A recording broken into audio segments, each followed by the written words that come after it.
Hello, thanks for joining us here today. I'm Seamus Burke, with me is Cory Lang. We're here today to discuss West Side Story. Both of us saw this movie last Friday at the Champlain Mann Theater, just down the street from our studio here. So Cory, just a quick one sentence, what is your initial thoughts? Well, a one sentence, that's asking a lot. This is obviously a really complicated movie. It's a complex situation for me. Personally, I know we'll get into it. One sentence, gosh, put me on the spot, huh? Well, one sentence, I'd probably simultaneously the most qualified and least qualified person to be sitting here. Like, you should probably grab someone else to talk about this. Like, maybe Winter should jump in this seat. Okay, but you can get up. I'll get out, yeah. No, what I'm getting at is musicals are not my favorite genre. That's what I'm getting at. But I went in with an open mind, but also very skeptical. So there's your sentence. We'll get into it a little bit later. Good tease. Yeah. So I really liked this movie. Okay. I grew up doing musical theater, did musical theater through high school. I love seeing shows live, and I do love a lot of musical movies. So I was primed to really like this movie, and Steven Spielberg happens to be one of my favorites, if not my favorite director. So. Short, I really liked it. So for those that may not know, this is based on the 1957 Broadway musical of the same name, music by Leonard Bernstein and lyrics by Stephen Sondheim, with a book by Arthur Laurents. This was previously adapted famously into the 1961 Best Picture winner, also of the same name. That film was directed by Robert Wise. And this movie, from what I understand, the intent was to sort of refresh the original musical and to actually make a movie that was closer to the book of the musical, which is something that I was not aware of. Have you seen the original West Side Story? I have. I think they made us sound so brutal, but I think we watched it in grade school, so it's probably been 25 years, but I remember watching it in school. Yes, same for me. I watched it in the original in middle school, and I have not seen since, and I actually deliberately did not revisit it to prepare for this because I wanted to sort of meet this movie on its own terms. Right. So let's talk about the movie itself. Sure. Generally, I thought that this movie was really carried by some really, really strong performances. You can't fault, well, at least I can't fault the book or the music. They're timeless. But these performances in this new version really made it pop and made it come to life. How did you feel about the performances? Yeah, I agree. I'm so glad that you liked it. You know, with musicals, it's like, the best thing I can describe is it's like sports for me. Like, I'm not a big sports fan. And so, like, if I go to a sporting event, like, I'm automatically not having a great time. But I try. I try to have a good time. I'm like, all right, I'm at a baseball game. However, the Twins are playing. It's my home team. You know, although I'm not enjoying the sports activity, the idea of watching sports, I'm rooting for the Twins. Right. And that's the best comparison I can make here with musicals. I'm going in, it's like, okay, I know what to expect. I'm already being negative about it, but I'm going to try to have a good attitude because the Twins are playing. And so for West Side Story, my home team would be Steven Spielberg. I'm rooting for Steven Spielberg. A, he's one of my favorite directors. B, he hasn't had the greatest recent track record. I mean, he's obviously a legendary director, but I would say the last 2 or 3 films that he's done hasn't really been up to the high bar that he set in the past, if for lack of better. Very different tone genre-wise, a lot of historical drama, a lot of gritty, sort of real, much less sweeping, broad, fantastical. Exactly. And this, to me, actually kind of felt like something of a splitting the difference of those two things, where it definitely sort of has the look and the sort of visual style that he's sort of fallen into, but because of the nature of the story and the source material he's adapting, it does have this big sort of ostentatious feel. Yeah, like look at his last film. It was a big success, but I wasn't a huge fan. It was Ready Player One, which is a great book and a great story, but rather than him being on set with these big physical sets, it's more of him directing from like behind like an animator, like a highly skilled animator. So he's like directing at a computer screen, right? Which is not my favorite Spielberg. So here he is, he's back on these big sets. It's really exciting. Janusz Kaminski is the cinematographer who shot some of my favorite films like Minority Report. I mean, he shot Saving Private Ryan. I mean, the guy, I mean, that's insane, right? The guy that shot that incredible film is back here with Steven Spielberg.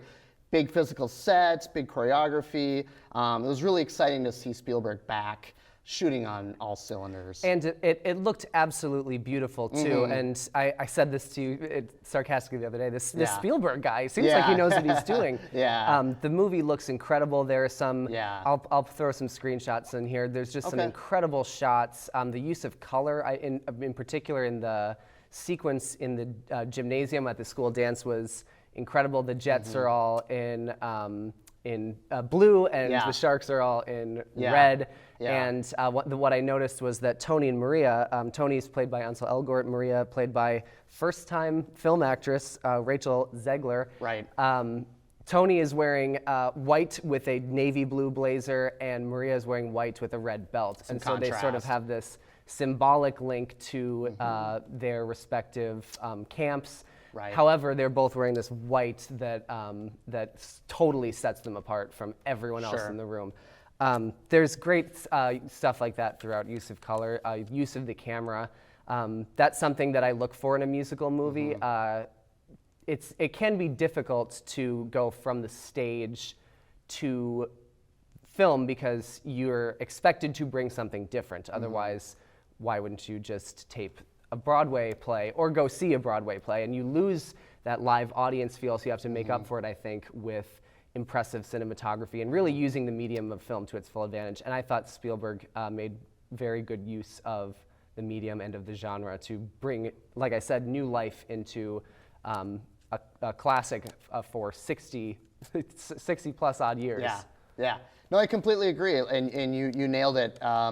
You know, this is definitely a form of entertainment that I prefer to see live on a stage. I'm far more engaged that way than rather than like a film format. But I was engaged here. You know, one of the big Spielberg moments for me was later on in the film. I don't want to spoil too much, but it was a scene with the Jets regarding a pistol. And the main actor, played by Ansel, shows up, and you know he wants to get that gun, and it was almost shot suspensefully, like an Indiana Jones fight scene. Yes, and they're kind of tiptoeing on these planks, like up on some scaffolding, and I'm like, this is total classic Spielberg. I'm not fully engaged with the singing portion, you know, because I'm just not a musical guy, but I'm here for the Spielberg trappings and the excellent lighting and cinematography and yada yada. All that stuff. So yeah, completely agree. I think they nailed it. So I want to run through some of the performances here, see who stood out to you. For me, Rachel Zegler as Maria was an absolute standout. I looked her up. This is her first movie, and she answered an open casting call for this, and she won the part. After like 30,000 some women auditioned. She's never been in a movie before, and I think it's highly possible that she will be nominated for an Academy Award for this performance. She's got an unbelievably good singing voice, and for someone, it's so impressive to me that this is her first movie, and she delivers such a hard-hitting and I thought very real performance as Maria. On the flip side of that, Ansel Elgort as Tony, I actually thought was a little bit underwhelming, but it wasn't that it was a bad performance necessarily, but he's surrounded by these people. I've got some other names here written down. Ariana DeBose as Anita, David Alvarez as Bernardo, and Mike Feist as Riff were all just so incredible, and they were plucked, most of them plucked off of Broadway. And he kind of stuck out to me as sort of like casting a name, which a lot of movie musicals do. That's a big pet peeve for a lot of people. But he delivers a perfectly serviceable performance, but he's overshadowed by these exceptional, unbelievable actors. performances. Well, he was Baby Driver, which that was his breakout role, and that was kind of his shtick. Was he was just kind of not lifeless. That's probably harsh. But he wasn't very animated in a way that was impressive. Closed-off performance. He's just a driver. He's a getaway driver.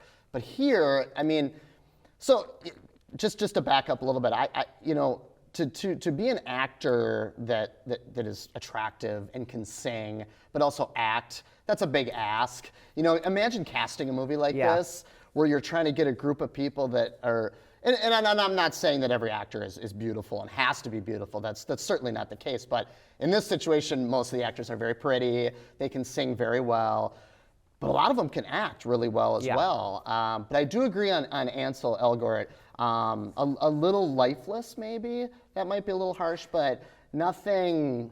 He didn't stand out like the rest of the actors. He was certainly was giving a more reserved performance. I actually thought as the movie went on, I became more and more invested in him. I remember thinking early on while we were watching this that I was not getting into Tony as much as I probably should have been at that point. However, by the end, and I felt this way through the whole movie actually, it just slowly kept pulling me in more and more and more as the story unravels and it gets more intense as the movie progresses. Again, I won't spoil anything for a 60-year-old story, and it's also based on Romeo and Juliet, which is even older. But anyway, I felt that he delivers a serviceable performance, but when he's in a room full of absolutely outstanding performances, it sort of stands out. I agree. Do you have any other general thoughts? I know that you said just mostly based on the genre. This maybe wasn't for you. Was there anything in particular that maybe was turning you off a little bit? Well, I made a joke when we started that I'm probably the wrong person to be sitting here, and the joke is that because it's just I'm not a huge fan of musicals, but you got Tony Kushner writing the screenplay. He wrote Lincoln, which I'm a huge fan of, and you got the 1-2-3 punch combo of Spielberg, Kushner, and Kaminsky, which is kind of that legendary trio. And I'm like, okay, I'm a huge fan of those three. To answer your question, it felt really long to me. Yes. It does feel long, especially when you don't have an intermission as you would. If you saw this on stage and it was the same length, you'd get a 20-minute intermission. Totally. It does feel its length a tiny bit, and that was also a note that they probably could have tightened a couple things up. Small things. I feel like I'm splitting hairs even by saying that. But it's to deliver you a really short answer. It's like, I'm there for the technical. The singing and stuff is very impressive. It's just not for me personally. I was starting to squirm probably about that 2-hour mark. I looked over at Taylor, one of our colleagues, and I could see he was doing the same. I was like, all right, it's time to wrap this up. It's very pretty. Pretty and witty and bright, you might even say. Yeah. And I fully expect this to get a bunch of Oscar nominations. It's that movie, right? This could be the movie where Steven Spielberg comes back, wins at Best Director. You'll have to correct me. The actress that plays Maria, I could totally see her being nominated for Best Actress. Strangely, the Golden Globes came out this morning. Not that that's a huge deal, but they did sweep a whole bunch of nominations. Not surprised. They have a musical comedy category too, which is that's where home run. Yeah, and that's where it appeared. So I hope that answered my thoughts. It does. In a nutshell. I mean, we could go on for an hour, but that's kind of my thoughts on the movie. Excellent. Yeah. I think that this is a great adaptation. Again, not being super familiar with the source material, I very much enjoyed it. I really got into it. So I think that people who are fans of the original, this is a fresh take. It's extremely competently executed. Totally. To me, it's kind of like when you see a revival of a show come through town, and you may have seen it before, but it's still good, and it brings. I hope it brings enough new elements to for people of fans of the original to enjoy it as well. If you're a fan of musicals too. If you're a fan of musicals, this is a good one of those. Yeah, it's a good one of those, for sure. So, if we're doing a star rating, I'd give it 3 out of 5 stars. It's just extremely well made. Just something I wouldn't watch it again. Yeah. I would probably end up giving it 4 out of 5. Okay. I thought it was, like I said, performances were just unbelievable. And it's Spielberg. Yeah, razor sharp. It's razor sharp. Yeah, it was really just exciting to see him engaged and passionate. You could tell just from the camera work, he seemed like a young, spunky, creative director again, which was really exciting to see, which I probably haven't seen that since War Horse, personally, for me, which was like, was that 10 years ago?